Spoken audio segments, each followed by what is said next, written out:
என்ன அழ வைக்கிறாங்களா, அழ வைக்கட்டும், ஆண்டவர் மகிமைப்படுவார். புரியுதா? நீ கடைசியில் எங்க வர?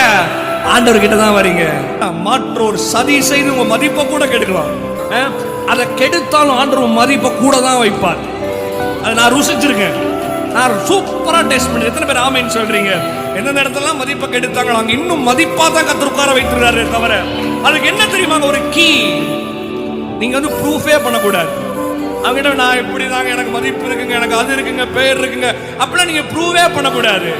எனக்கு ஒரே ஒருத்தரை தெரியுங்க, ஒரே ஒருத்தர்கிட்ட பேசுவேன், ஒரே ஒருத்தர்கிட்ட போய் ஆண்டவர் அதையும் நான் மகிமைக்காக எடுத்துக்கிறேன், அதுலயும் நான் ஆராதிக்கிறேன்ப்பா.